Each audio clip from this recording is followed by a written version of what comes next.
Hello bachcho, welcome to class 8 sessions of subject history and today we are discussing chapter number 3 and the chapter name is ruling the countryside. This is your fourth session. तो बच्चों हम लोग class 8 history का chapter number 3 discuss कर रहे हैं और इसमें हम लोग चैप्टर डिस्कस कर रहे हैं रूलिंग द कंट्रीसाइड और ये आपका फोर्थ सेशन है. So let's start with it. तो एक बार ब्रीफ रिकैप कर लेते हैं कि हम लोगों ने अपने लास्ट क्लास में क्या क्या कवर कर लिया था. Then we will further continue our discussion. तो बच्चों in our last class we started our new topic here that is crops for Europe. हम लोगों ने देखा कि किस तरीके से जो ब्रिटिश जो हमारे ऑफिशियल्स थे दे सॉ दैट कि यहाँ से सिर्फ रेवेन्यू नहीं कलेक्ट कर सकते बल्कि यहाँ पे क्रॉप्स भी प्रोड्यूस कर सकते हैं, राइट. और उस टाइम पे हम लोगों ने देखा कि यूरोपियन रीजन में जो ब्रिटेन या फिर फ्रांस, इटली, जर्मनी ये सारे रीजन थे यहाँ पे इंडिगो का बहुत ज्यादा डिमांड था, right. And India was the largest exporter of Indigo at that time.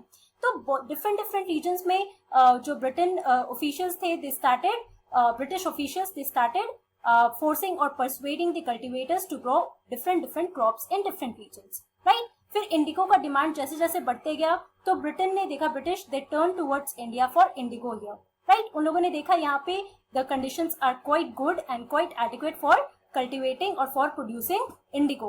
तो इसी तरीके से यहाँ पे जो इंडिया में इंडिगो कल्टिवेशन का डिमांड था वो बढ़ने लगा. Now let us talk more about this indigo cultivation as in how it was produced. तो बच्चों let us see how was indigo cultivated. So there are basically two ways in which the indigo cultivation was done. The first one here is the niche cultivation and the second one here is the variety cultivation. Okay?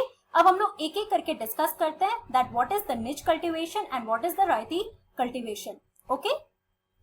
तो बच्चों let us talk about the niche cultivation. So within the system of niche cultivation the planter produced indigo in lands that he directly controlled. तो कहने का क्या मतलब है, हम लोगों ने देखा कि पिछले क्लास में मैंने आपको ये बताया था कि बहुत सारे इंग्लिशमैन, स्कॉट्समैन जो स्कॉटलैंड के लोग हैं या जो ब्रिटेन से लोग हैं they saw that Indigo cultivation से बहुत ज्यादा प्रॉफिट मिल रहा है, राइट. क्योंकि वो बहुत ज्यादा हाई प्राइस में बेचा जा रहा था इन डिफरेंट कंट्रीज. तो उन लोगों ने देखा that it is a good opportunity कि इंडिया में आकर वो लोग इसको कल्टिवेट करें, यहाँ पे प्लांटर्स बन जाए.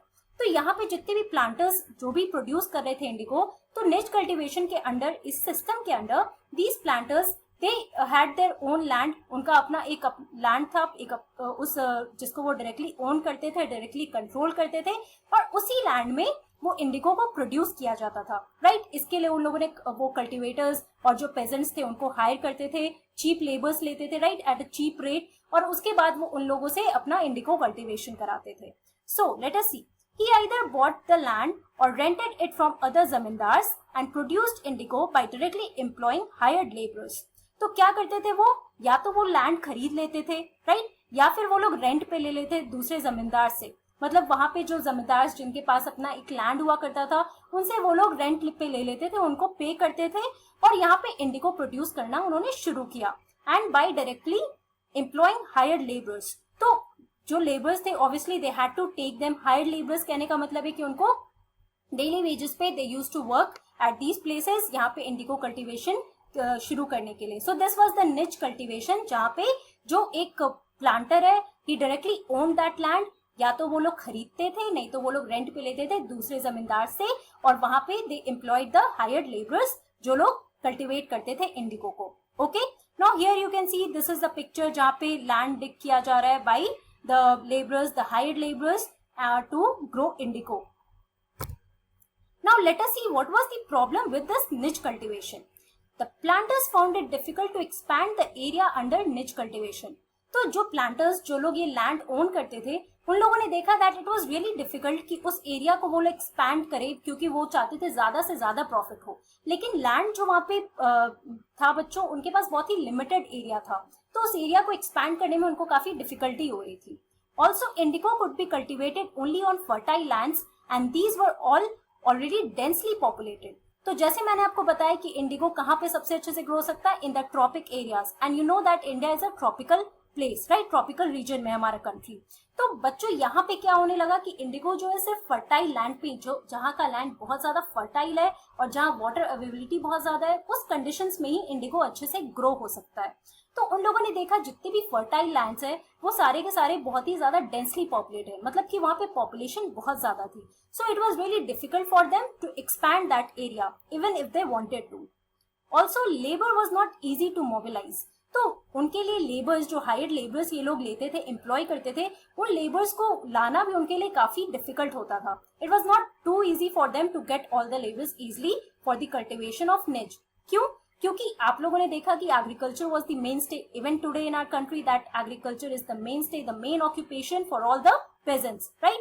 तो जितने भी पेजेंट्स थे वो लोग राइस कल्टीवेशन, जूट कल्टीवेशन, ऐसे बहुत सारे डिफरेंट कल्टीवेशन थे जो उनके लिए बहुत प्रॉस्पेरस, बहुत अच्छा होता था, उनके लिए बहुत अट्रैक्टिव होता था, वो लोग वो कल्टीवेशन करते थे। लेकिन निज कल्टीवेशन या जो इंडिगो कल्टीवेशन है उसमें उन लोगों को डिफिकल्टी होती थी, right. So a large plantation required a vast number of hands to operate. तो एक अगर बहुत ज्यादा लार्ज एरिया है प्लांटेशन जहाँ पे प्लांट्स ये इंडिगो का कल्टीवेशन हो रहा है, उसके लिए बहुत ज्यादा लोगों की जरूरत है। ऑब्वियसली लेबर तो बहुत ज्यादा चाहिए और बहुत मेहनत भी लगती है to grow this plant, right. And labour was needed precisely at a time when peasants were usually busy with their rice cultivation। तो जैसे मैंने आपको बताया कि इन लोग सिर्फ एक कल्टीवेशन नहीं करते थे ये पेजेंट्स, इनका अपना भी प्राइवेट जो अपना कल्टीवेशन था अपने लैंड पे, like that of rice cultivation, wheat cultivation, jute cultivation, तो ये लोग ये सब भी करते थे। तो ये उसी टाइम पे लेबर नीड होता था जहां पर जब पेजेंट्स जो थे वो अपने राइस कल्टीवेशन में बिजी होते थे। तो इसलिए जो प्लांटर्स थे उन लोग को बहुत इजिली ये सारे लेबर्स नहीं मिल पाते थे। Also niche cultivation on a large scale required many plows and bullocks। तो प्लाउस क्या होता है? द थिंग आज के डेट में आप लोगों ने देखा होगा वो लंबा सा प्लाउ यूज किया जाता है टू टिल द लैंड या फिर फॉर टिलिंग द लैंड और for digging up the land, right. तो बुलक्स यानी जो बुलक कार्ट्स होते थे that were also necessary for the cultivation और in that fertile land. So 1 bigha of indigo cultivation requires 2 ploughs. तो अब हम पहले एक बार समझते हैं what is this bigha. So bigha it is a unit of measurement of land, right. तो हम लोग जब लैंड को मेजर करते हैं तो हम लोग, आप लोगों ने सुना होगा अपने मम्मी पापा के मुंह से बीघा बोलते हुए या फिर एकर्स बोलते हुए।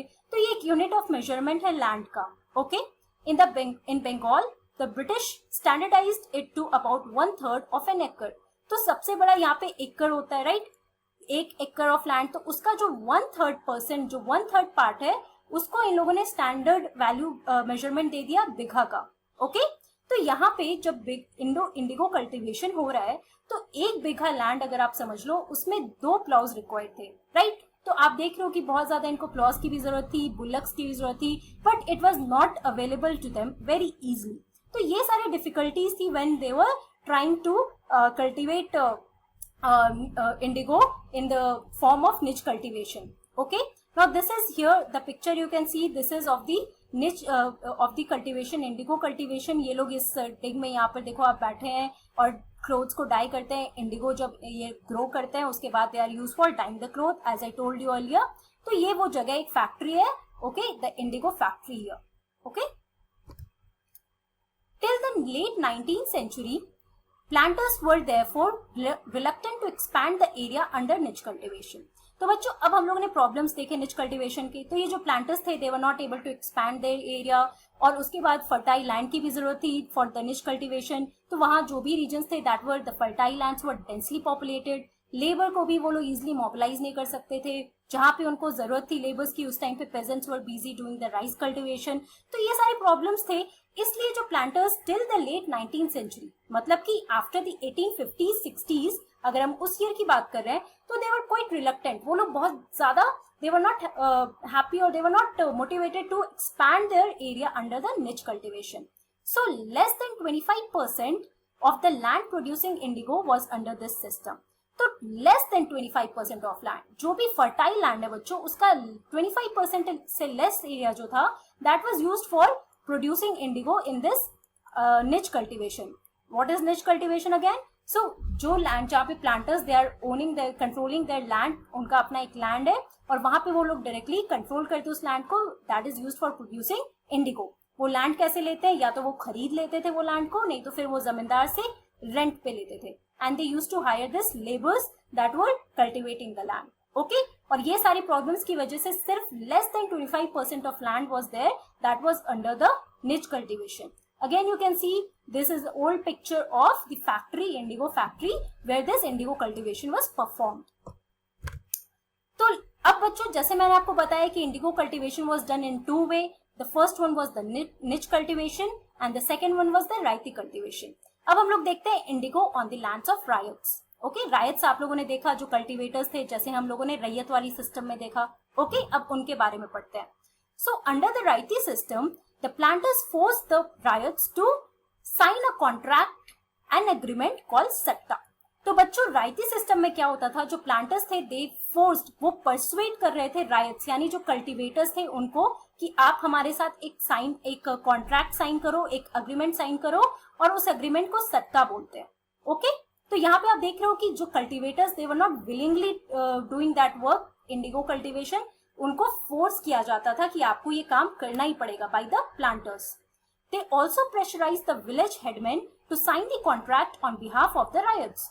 तो जो रायत, जो विलेजेस में ये कल्टीवेटर्स रहते थे, तो जो हमारे प्लांटर्स थे उस टाइम पे, जो ब्रिटिश ऑफिशियल्स थे, वो लोग फोर्स कर रहे थे उस विलेज के हेडमैन को भी कि आप इन रायट्स, इन कल्टीवेटर्स को फोर्स करो टू साइन दैट कॉन्ट्रैक्ट. तो आप देख रहे हो कि रायट सिस्टम में यहाँ पे कॉन्ट्रैक्ट बेसिस पे एक अग्रीमेंट बन रहा है between the ryots and the planters, जो कि अपना कल्टिवेशन करवाना चाह रहे हैं of the indigo. Okay, so those who signed the contract got advances from the planters at low rates of interest to produce indigo.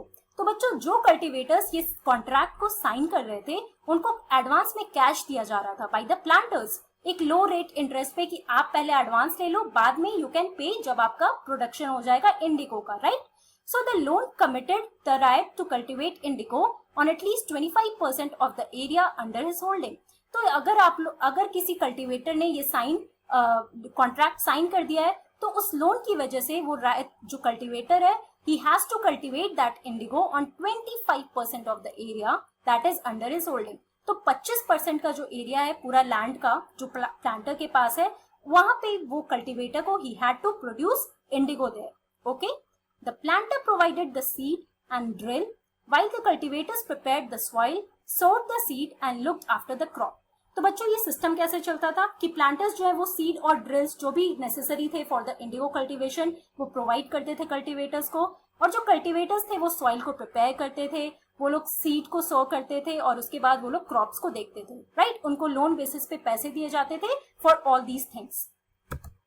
But what was this problem of ryoti system? Let us see. So when the crop was delivered to the planter after the harvest, a new loan was given to the ryot and the cycle started all over again.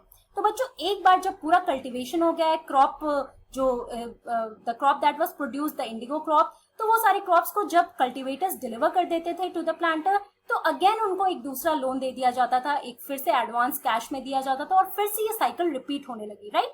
तो pageants और cultivators जो थे, they were caught in this web of getting the loan, और उसके बाद उनको इस 25% पे काम करना ही पड़ता था.